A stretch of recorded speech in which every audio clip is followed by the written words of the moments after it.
hanya dalam waktu setahun sejak postingan saya tanggal 30 Juli tahun 2024, di mana saat itu harga saham WiFi ada di Rp200 per lembar.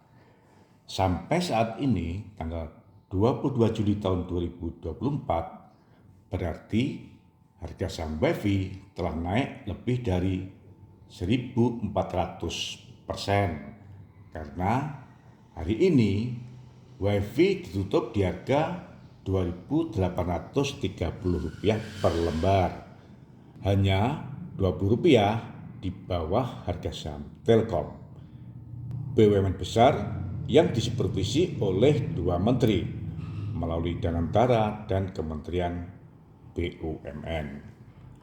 Untuk kita ketahui, WiFi baru listing pada tanggal 30 Desember 2020 dengan harga penawaran umum di Rp530 per lembar. Jadi, harga saham WiFi praktis baru naik dalam 1 tahun terakhir. Menurut saya, hal ini disebabkan oleh karena selain penggunaan dana hasil IPO yang on the track, investasinya baru dan juga telah membuahkan hasil. Karena sesuai dengan prospektus IPO-nya, WiFi melakukan perubahan usaha sehingga memerlukan jeda waktu dari usaha perdagangan kopi menjadi perusahaan periklanan dan sewa liskor.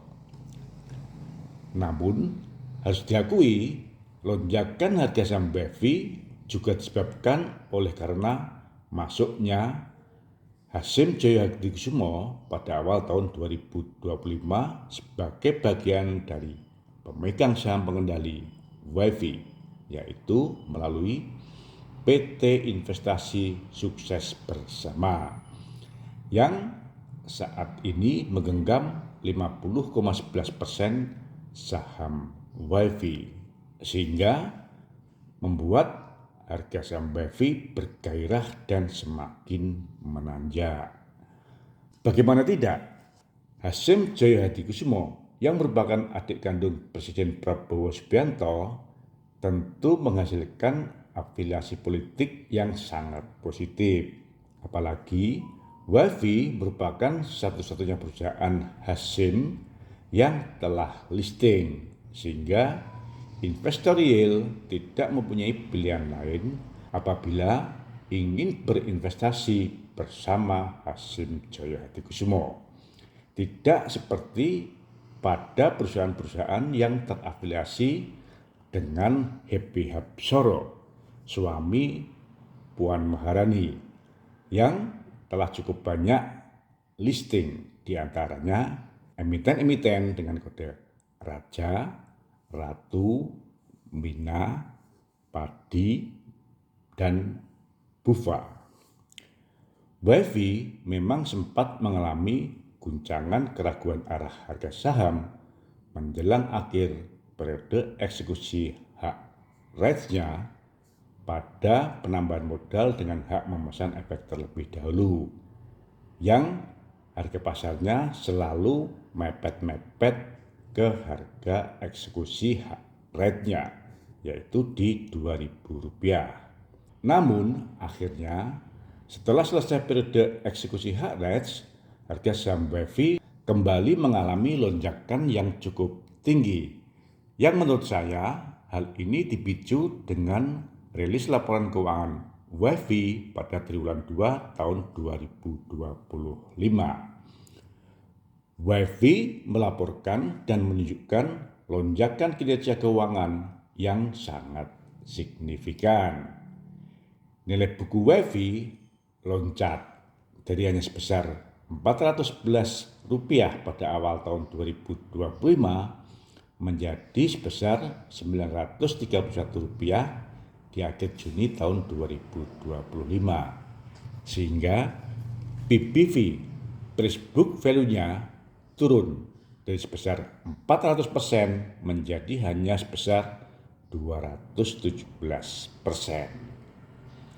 Dengan demikian, menurut saya wajar bila harga saham WiFi kembali melonjak karena terkesan harganya sudah kembali murah. Apakah lonjakan harga saham WiFi ini akan berlanjut dan apakah pemegang saham WiFi akan kembali dapat menikmati cuan Baker seperti sebelum WiFi melakukan penambahan modal dengan hak memesan efek terlebih dahulu? Saya termasuk investor yang telah menikmati multi-bagger dari saham WiFi dalam 1 tahun terakhir. Oleh sebab itu, saya tertarik untuk mengikuti perkembangan harga saham WiFi. Namun, saat ini saya mempunyai 5 catatan atas kondisi dan laporan keuangan triwulan 2 tahun 2025 dari WiFi. Mau tahu? Selamat datang di Investor Level C. Kami coba sharing aspek fundamental dari sisi yang berbeda dan dengan cara yang beda agar teman-teman bisa tetap tidur tenang meskipun banyak badai di bursa. Tonton sampai habis ya. Semangat sehat teman-teman Investor Level C. Investor yang fokus pada karakter pemegang saham pengendali. Ada kabar baik apa hari ini? Terlepas dari peningkatan kinerja WiFi yang memang sangat menakjubkan, namun menurut saya penentuan harga eksekusi atas penambahan modal dengan hak memesan efek terlebih dahulu WiFi sebanyak hampir 3 miliar lembar saham di harga Rp2.000 memang cukup tinggi, mengingat sesuai dengan hasil RUPS pada periode-periode sebelumnya, saat harga saham WiFi masih di bawah Rp300, WiFi pernah merencanakan harga perebusan rights pada penambahan modal dengan hak memesan efek terlebih dahulu di antara Rp260 sampai dengan Rp280 per lembar. Jumlah tambahan saham yang ditawarkan pun lebih banyak, hampir 4,72 miliar lembar. Dengan rasio satu saham lama akan memperoleh 2 saham baru.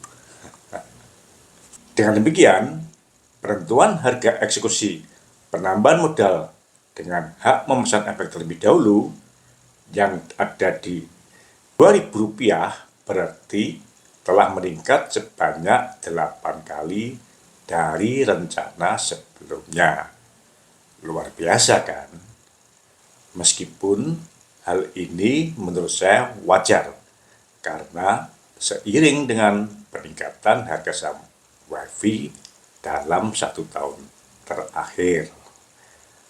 Menjelang masa akhir eksekusi hak REITs penambahan modal dengan hak memesan efek terlebih dahulu pada tanggal 17 Juli 2025, WiFi merilis laporan keuangan triwulan 2 2025 dengan kinerja yang kinclong sehingga mampu kembali menyengat harga saham WiFi untuk kembali menanjak. Namun saat ini saya mempunyai 5 catatan atas kondisi dan laporan keuangan triwulan 2 tahun 2025 dari WiFi yang perlu kita cermati dalam menyikapi kenaikan harga saham WiFi setelah REITs isu. Yang pertama, pemahaman tentang kondisi oversubscribe sebanyak 4 kali. Sesuai dengan prospektusnya, WiFi melaksanakan penambahan modal dengan hak memesan efek terlebih dahulu atau penawaran umum terbatas pertama dengan perbandingan 4 lembar saham lama mendapatkan 5 lembar saham baru.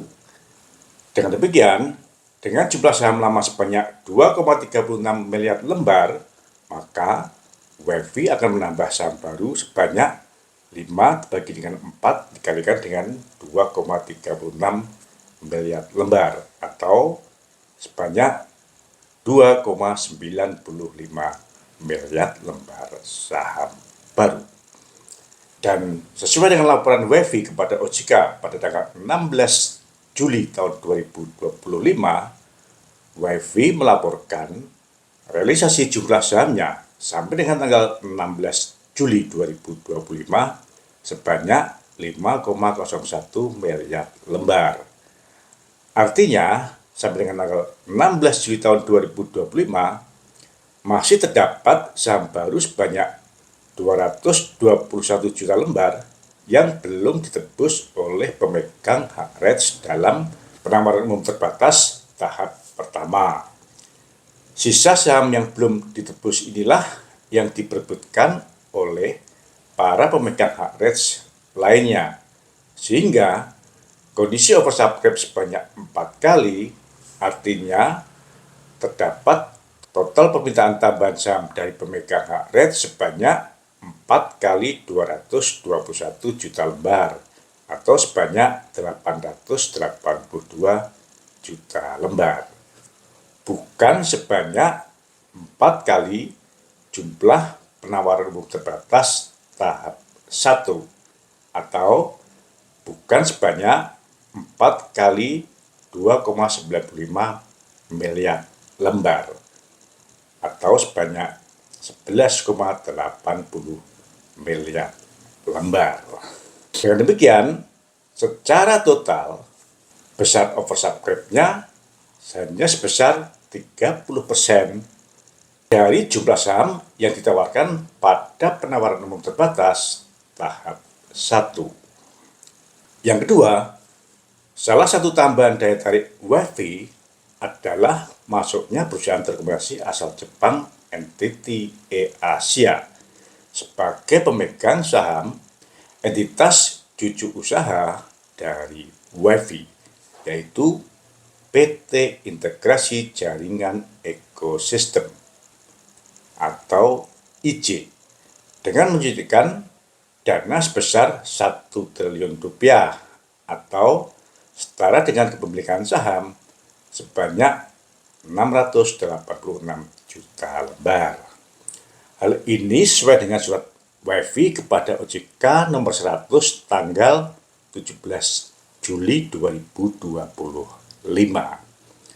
Nah, dengan adanya kepemilikan saham baru oleh NTT Asia sebanyak 686 juta lembar ini, maka pada Juli tahun 2025 telah terjadi perubahan proporsi kepemilikan saham WEFI pada cucu usaha WEFI, yaitu PT Integrasi Jaringan Ekosistem melalui anak perusahaan usaha WEFI, yaitu PT Jaringan Infra Andalan, dari semula sebesar 99,7% menjadi hanya sebesar 50,8%. Meskipun jumlah lembar saham yang dimiliki oleh WEFI tetap sama, yaitu sebanyak 712 juta lembar.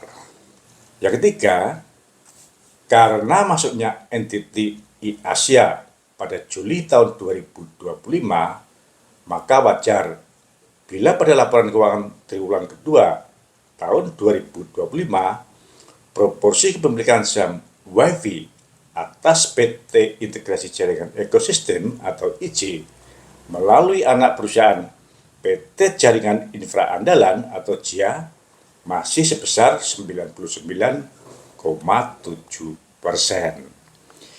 Ini berarti sampai dengan triwulan kedua tahun 2025, 99,7% keuntungan yang diperoleh dari PT Integrasi Jaringan Ekosistem masih masuk ke kantong WEFI melalui PT Jaringan Infra Andalan. Namun, ke depan proporsinya akan berkurang menjadi hanya sebesar 50,8%, sesuai dengan penurunan proporsi saham WiFi pada PT Integrasi Jaringan Ekosistem yang diperoleh melalui anak usaha PT Jaringan Infra Andalan. Dengan kepemilikan saham dari semula sebesar 99,7% menjadi hanya sebesar 50,8%. Dan atas investasinya sebesar 1 triliun pada PT Integrasi Jaringan Ekosistem, ke depan entiti Asia akan memperoleh pembagian keuntungan dari PT Integrasi Jaringan Ekosistem sebesar 49%, karena kepemilikan saham entiti Asia pada PT Integrasi Jaringan Ekosistem sebanyak 686 juta lembar di atas. Jelaskan.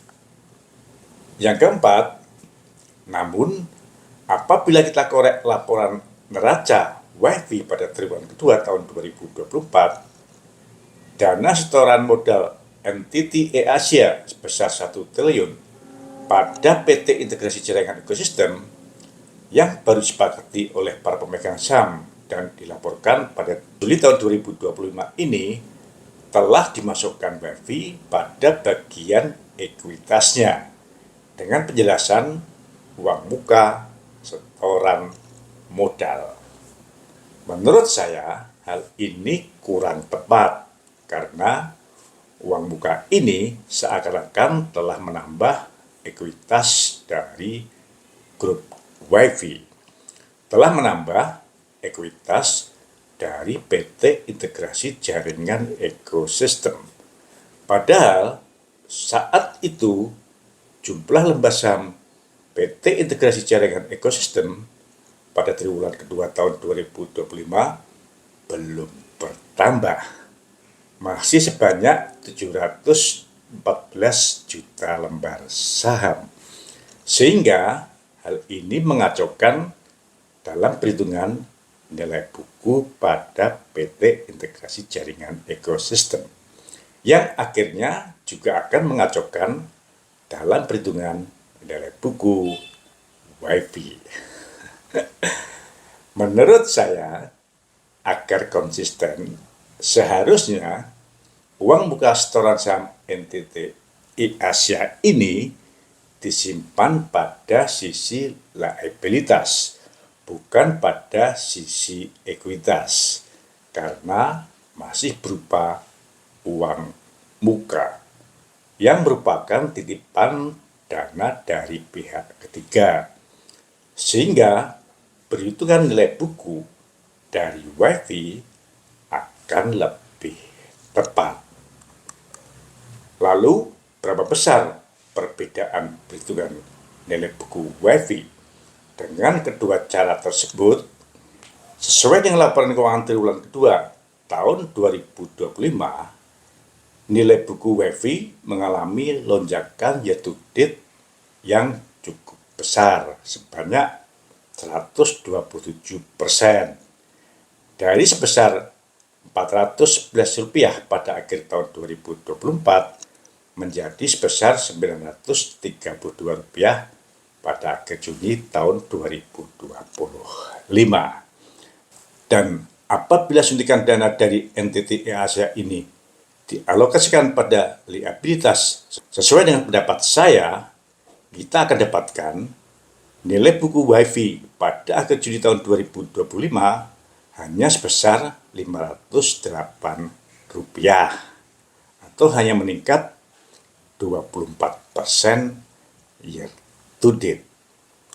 Peningkatan perubahan nilai buku ini menurut saya masih cukup besar, namun sangat wajar, karena dari keuntungan WiFi pada tahun 2024 yang sebesar Rp230 miliar atau sebesar Rp100 per lembar saham, WiFi hanya membagikan dividen sebesar Rp2 per lembar saham, sehingga sisa keuntungan sebesar Rp98 per lembar saham menjadi tambahan nilai buku WiFi dari sebesar Rp411 pada akhir tahun 2024. Sehingga nilai buku WiFi pada Juni tahun 2025 menjadi sebesar Rp508 per lembar saham. Asal-usulnya sangat jelas.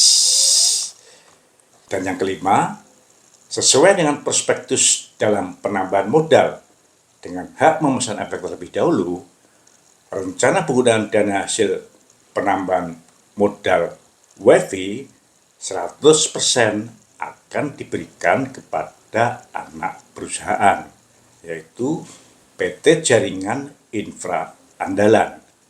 Lalu, oleh PT Jaringan Infra Andalan akan digunakan sebagai setoran modal kepada anak perusahaannya, yaitu PT Integrasi Jaringan Ekosistem, yang selanjutnya akan digunakan untuk membangun jaringan FTTH, Fiber to the Home, sebanyak 4 juta homepass yang berlokasi di Pulau Jawa. Dengan demikian, apabila kita kembali ke butir 2 di atas, dengan asumsi nilai konversi saham per lembar atas tambahan modal dari hasil penawaran umum terbuka yang pertama ini sama dengan nilai konversi saham kepada NTT Asia, maka setelah penawaran umum terbuka yang pertama, struktur kepemilikan saham PT Integrasi Jaringan Ekosistem atau IJ akan kembali mengalami perubahan. Suntikan modal NTT Asia sebesar 1 triliun yang dilakukan sebelum penawaran umum terbatas pertama mengakibatkan NTT Asia memegang 686 juta lembar saham dari PT Integrasi Jaringan Ekosistem atau sebesar 49%.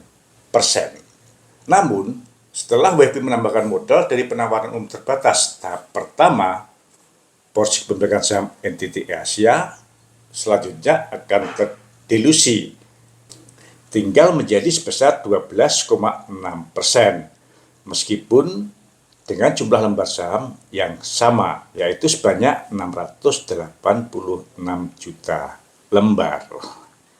Nah, dengan masuknya investasi dari NTT Asia, maka ke depan akan menimbulkan konsekuensi pembagian keuntungan kepada NTT Asia. Dan dengan adanya penawaran umum terbatas tahap pertama, maka ekuitas dari PT Integrasi Jaringan Ekosistem juga akan meningkat menjadi sebesar 663% dari sebelumnya. Karena total jumlah lembar saham PT Integrasi Jaringan Ekosistem juga meningkat dari hanya sebesar 714 juta lembar menjadi 5.445 juta lembar. Mengingat tujuan penggunaan dana hasil dari penawaran umum terbatas pertama adalah untuk investasi, tentu memerlukan waktu untuk dapat memberikan hasil, sehingga tidak seketika investasi tersebut akan menghasilkan peningkatan keuntungan. Nah, dengan kondisi di atas, apakah harga saham WiFi akan tetap melaju dan segera menjadi bagger atau akan mengalami relaksasi dahulu sebagaimana saat WiFi IPO pada tahun 2020 dahulu. Ingat, sesuai dengan prospektus IPO-nya pada tahun 2020, WiFi menggunakan dana hasil IPO untuk melakukan perubahan usaha dari perdagangan kopi menjadi perusahaan periklanan dan sewa liskor, sehingga hasilnya baru diperoleh WiFi praktis dalam 1 tahun terakhir. Hasil investasinya memerlukan waktu jeda. Semangat sehat.